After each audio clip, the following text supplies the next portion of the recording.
Hey everyone, I'm Sanjana, founder of Season Health Coaching, and I'm a certified precision nutrition coach. And I've lived this for years. So for years, I've worked in a high stress tech job, desk job, and had long hours, back to back meetings. I was pretty mentally drained by the end of the day. And for a long time, I thought that I just needed to be more disciplined to lose the body fat that I wanted to lose. So I thought that I had to train harder, eat cleaner, and try harder. And what I eventually realized over the past couple of years is that I wasn't lazy. I was simply solving the wrong problem. And so tonight, I'm going to walk you through the 4 most common patterns and pitfalls that I see in my one-on-one clients, and talk through the patterns that basically stall fat loss specifically for women in desk jobs. And then I'll go through the system that actually works in real life. So if you've ever felt like you're doing a lot of things, eating healthy, working out, but progress feels slower than it should, this is for you.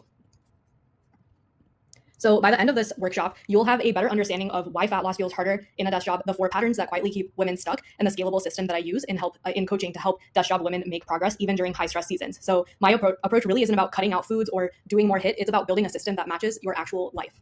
So here's where most mainstream fitness advice gets it wrong, and why a lot of the content you may see on TikTok or Instagram may not apply to you. So a lot of that content and advice assumes that you already move a lot during the day, that you're on your feet, you have a low stress lifestyle, you have a flexible schedule, you can go to the gym whenever you want, but that's not your reality. Your reality as a desk job woman is sitting for 8 to 10 hours a day, sometimes coming home and continuing to work on the computer. You have to factor in commute time, mental fatigue from making decisions in meetings all day, Slack messages before you're even out of bed. You have a really high level of cognitive load. And so by the time you get home, your willpower is gone. You're still trying to diet on top of that. And mainstream advice doesn't account for the nervous system cost of a desk job. And so that's why fat loss feels harder than it should. And that brings us into the first pattern. And before we go into these patterns, I want to make something super clear. You're not stuck because you're lazy or undisciplined or you don't care. It's because you're likely repeating one of these 4 patterns. And the tricky part is that your dominant pattern can actually change week to week. A high stress week might look like burning out and then poor sleep. A lighter week might look like undereating during the day and overeating at night. And so when you're inside of your own life, it's very hard to see that clearly, what patterns you're kind of going through, or what adjustments to make. And it just feels like you're off track a lot of the time. So that's where having a neutral third party helps, not someone to judge you, but someone to spot that pattern and adjust the plan before it spirals. So in coaching, that's the first thing we do. We identify your dominant stall pattern and then calibrate the plan in regards to nutrition and movement week to week. So as I walk through these 4 patterns, I want you to notice which one feels uncomfortably familiar to you and notice how it might shift depending on your stress level. So the first pitfall that we have is the intensity illusion. So 4 workouts, intense HIIT, F45, berries, Orange Theory, group fitness classes. This is the woman that trains really hard.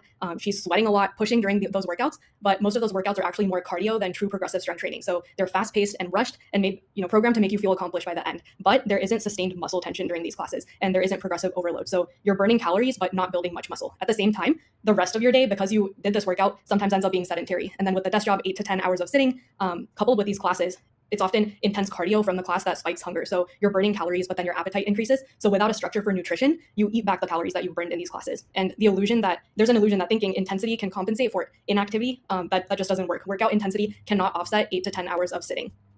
So the shift with this pitfall and how to address it is to raise the floor of your baseline movement before raising the ceiling and adding more workouts in. So instead of chasing more intense workouts, we build in a 8 to 10,000 daily step baseline, and then 2 to 3 progressive strength sessions, and then moderate calorie awareness and tracking. So here we would focus on consistency and not exhaustion. And the real question is whether you're going to hold a 8 to 10K step baseline every week for 4 to 6 months on your own. So are you also going to progressively increase weights over week and increase your strength? That's where coaching comes into that. And so we track your steps, review your lifts, and adjust your plan so that the floor doesn't collapse when life gets busy. And these classes, they're really fun and exciting. They give different programming week to week, and that's what keeps people coming back. But consistency is what's going to change your body, and sticking to like 3 workouts, upper body, lower body, or full body split week to week. So this is the first pitfall.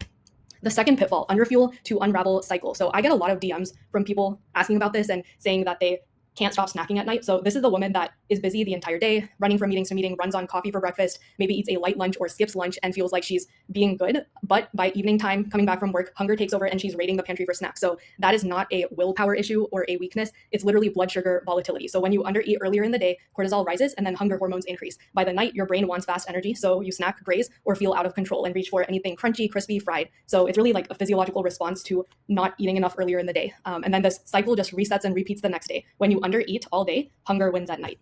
So the shift with this pitfall is stabilization throughout the day. So think protein anchored meals, keeping a emergency desk snack that's higher in protein, or some veggies, defining what a good enough lunch rule looks like. So that may be making sure that you have an easy source of protein, carbs, and then veggies or fruit. And you really don't want to wait until night to fix hunger. You need to fix and hit your protein goals earlier in the day. So ask yourself whether you're realistically going to structure your workday meals consistently when you're stressed and in meetings. And if not, in coaching, we map out your workday, troubleshoot your lunch. I help you figure out, meal prep and all that, review your intake weekly, and then maybe you start meal prepping to hit your macros.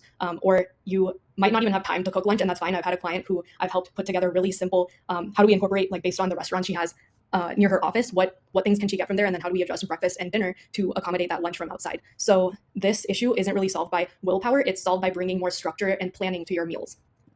So the third pitfall here is the capacity cap. I'm exhausted, but I'm still trying to diet. So it could look like you sleeping 5 or 6 hours or less. You're on Slack before you're out of bed. You're mentally on all day. And on top of that, you're trying to do the calorie deficit. But fat loss requires recovery capacity. So if your nervous system is chronically stressed, your body prioritizes safety over fat loss. And sometimes this shows up subtly as burnout or stalled progress. Sometimes it's more obvious with a disrupted menstrual cycle, hair thinning, or worsening sleep, or intense cravings. Your body is smart, and if stress is high, fat loss cannot be your priority. Stabilizing your nervous system and body is the first step. So the shift here, if you're going through like feeling like you're already at capacity, it's to match your effort to your bandwidth. So we stabilize sleep, we lower training intensity. Sometimes this also means sitting in a maintenance phase, nutrition-wise, before starting a deficit for fat loss. And your plan needs to scale in fluctuation like with your stress. So most people either go really hard here and then end up burning out and quitting their fitness plan right away. So in coaching, we calibrate effort for nutrition and movement weekly. So in high capacity weeks, we lean in. In high stress weeks, we maintain the floor. So are you going to objectively assess your own stress and adjust appropriately? Or are you the kind of person that pushes until you burn out again? So that's where a neutral third party can help. I'm gonna take a sip of water.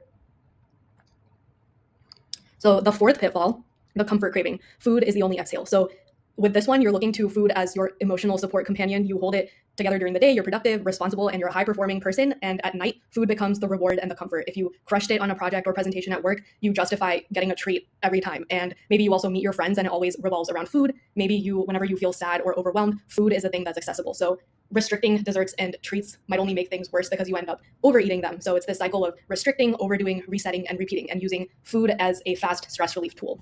So the shift for this one is regulation and not restriction. So structured meals and a meal plan, or general, just planning ahead for like, how are you going to meet your nutrition goals can help. Having a protein and fiber baseline, a non-food wind down ritual in the evenings. So we don't want to remove joy. If you are a foodie and you like dessert, we can explore alternatives. And a lot of my clients have major sweet tooths. We're always swapping like whatever the viral TikTok dessert recipes are in our WhatsApp group. So we're always like trying to find alternatives that help us meet our nutrition goals. So for this one, ask yourself, are you going to build new stress regulation habits alone after a long workday, or are you going to default to what is easiest? So in coaching, we don't just adjust macros, we adjust your routines, your environment, and your coping tools. So this pattern can't fix itself without intentionality.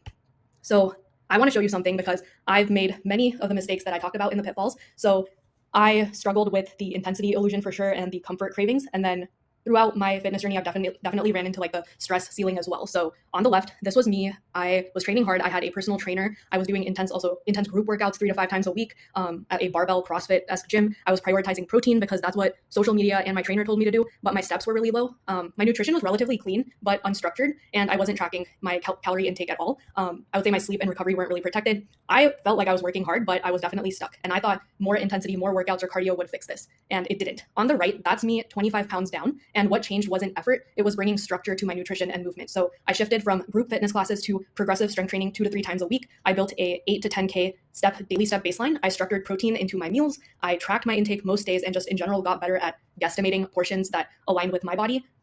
And most importantly, I hired a coach because I realized something.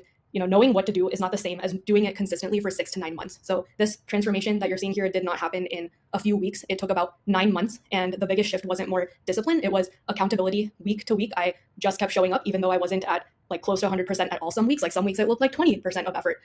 But really it's all about accountability and then calibrating effort based on your capacity. And most women, all of you I'm sure know that protein and steps matter. So the gap to having success in a fat loss phase isn't knowledge. It's really consistency and then staying consistent during busy, stressful seasons of life. So all of those 4 pitfalls that I shared, they share that same pattern of starting out with a really high effort and then you burn out, collapse, restart, repeat. So you're just trying to be perfect and then something stressful happens and then you restart, the cycle repeats. The real problem is not any of the specific behaviors. The real problem that most plans or most fitness challenges, like you may have come across 75 hard, they're all built for perfect weeks. They assume high energy, low stress, consistent schedules, and strong motivation. Real life, especially for women with stressful desk jobs, does not look like that. So the shift is to dial effort instead of dropping to 0. Instead of going all in or disappearing during busy weeks, you adjust. And that's what breaks the I'll restart every Monday cycle. So this is the simple system in terms of what it takes to execute a successful fat loss phase. It's honestly boring, and that's why it works. So protein anchored meals to stabilize hunger, a high step goal, 8 to 10K step baseline to raise daily movement and NEAT, and then 2 to 3 progressive strength sessions to build muscle, a moderate deficit, not an aggressive one, and weekly data reviewed to adjust what lever needs to be pulled. Maybe the deficit needs to be deepened slightly. Maybe your step goal needs to be increased. Maybe we need to modify something in the workouts that you're doing. So notice what's not on this list: detoxes, cutting out entire food groups, daily HIIT, endless cardio, and perfection. What works in a plan like this is just simplicity. And what's hard about it is staying consistent with it for months. So that's where accountability and weekly calibration matter. And fixing the pattern that you're struggling with, that's what we need to do, not just these symptoms that you're experiencing. So in terms of the season philosophy, I believe that movement exists on a spectrum. So not every week should look the same. Some weeks you have high capacity, you can train harder, and some weeks you're super stressed, underslept, and overloaded. And that is not the week to push volume in your lifts, for example. So this the week where you might feel kind of overloaded is the week where you may just want to maintain and not actually be in a deficit. You may just focus on steps and protect what you consider the floor. And then that's actually, those stressful weeks are where most people either burn out by trying to do too much, or they're so overwhelmed that they have to get 3 lifts in and the steps and the food, and then they quit the plan altogether. So capacity-based fat loss means scaling effort instead of disappearing during busy weeks. And in coaching, this is planned intentionally. Your training volume adjusts based on your stress, your sleep, and your bandwidth. So your plan should scale with your capacity and the season of life that you're in. And then similarly, nutrition also exists on a spectrum. Not every week needs to be perfect tracking with a food scale and everything logged in MyFitnessPal. On low capacity weeks, we might just focus again on maintenance and stabilizing. You eat your regular meals, prioritize protein. We might not be as aggressive on the deficit. On a moderate week, we might lean in more, and I might ask you to track a bit more. And then on high capacity weeks, we can be much more precise. So consistency beats perfection, and it doesn't mean doing everything all the time, but it also means not disappearing when life gets busy. So in coaching, we adjust your nutrition expectations week to week instead of holding you to unrealistic standards. So this is what I call capacity-based fat loss. When you have energy and bandwidth, you lean in. When stress is high, you maintain the floor. Consistency doesn't mean doing everything, and it also means not disappearing. And I want to say something, just like to be honest, based on what I've experienced in other programs, this approach is not common, especially in larger coaching programs. So many high volume programs that are built around standardized plans and fixed expectations, that's because it allows them to manage a high number of clients at once. So that model can work for some people, but it often leaves very little room week to week calibration when life gets stressful or you have some personal issue come up. So like I've personally invested $1,500 to $5,000 in coaching programs that did not adjust when my capacity changed. And my coach just told me, you just need to stick to the plan. I'm not going to change your macros or your, like what I've told you to do in the gym. But real life is not static. Work stress changes, family stress changes things, hormones change, capacity changes. And when you're busy and overwhelmed and genuinely don't have bandwidth to do everything, we must redefine what success looks like that week. So success might not be pushing a deficit on an extremely stressful week. It might be hitting your baseline step goal, anchoring protein, getting to bed earlier. And that week should not be considered a failure. It's strategic maintenance. Most programs, they actually treat anything less than full adherence as falling off track. I don't. I built season differently on purpose, and I keep my client load small so that we can actually adjust the plan when your capacity shifts. We protect the floor so you don't spiral into guilt, collapse, and then restart. And progress continues to compound because even in low capacity weeks, you're staying in the game. And that's the difference between a rigid plan and a responsive system. So if you've been restarting every 6 to 8 weeks for years, just know that the cycle does not fix itself. Awareness is powerful, but awareness alone won't break the restart pattern. So if any of the patterns felt uncomfortably familiar and you want help building a system around your real life, that's exactly what the strategy call is that I've linked here. I'll send the link in the chat as well. And on this call, we identify your dominant stall pattern, audit your current nutrition and movement, and then map for the first 2 steps that you would take to start seeing the scale trend down. So we can use this call to figure out if one-on-one coaching actually makes sense for you. So this is meant to be a clarity call. If you're serious about breaking the cycle, that's what the next step would be. And then most women stay in half diet mode for years. They're not fully dieting, but they're also not fully maintaining. So this constant half diet mode of never fully committing, never fully exiting the diet phase is mentally and physically exhausting. Fat loss works best in intentional seasons. And not a lot of coaches talk about this on Instagram, that fitness should be approached in phases, because it would mean that clients stay with them for a short time and then leave. But it was my biggest frustration going through programs, and I want to do this properly and put the client first. So fat loss works best when you run it in 3 to 6 month sprints. So you need to have a defined start and a defined end. And most of your life should actually be living in maintenance where you're maintaining your weight. And that's the lifestyle. So maintenance is your home base, and being in a caloric deficit should be kind of like vacation mode. That's the sprint mode. So inside coaching, we treat it that way. We identify your main stall pattern, build around what your actual work schedule and stress load looks like, and then adjust weekly based on real data instead of vibes. And we protect consistency when life gets busy. And then we exit the phase strategically instead of crashing out and then regaining that weight. So because the approach here has strength training as a core pillar, that's how you make sure when you're in a weight loss or fat loss phase, you want all of the weight to be fat. So, and it's also how you prevent weight regain once you stop the diet phase. So A lot of people think this, like, they need to diet for years on end. You really shouldn't be doing that. I have a lot of fat to lose, so even after I lost 25 pounds of fat, I'm in my own fat loss phase again, working with my coach, and I've been able to maintain my results from that previous fat loss phase. So think about it in like a defined phase where you focus and then you get out of it, and you're not just half-assing it for months on end. So if this resonated, don't restart again next Monday. The restart cycle will not fix itself. I encourage you to book a call while this is fresh, and we can talk through your dominant stall pattern, map out a focused phase around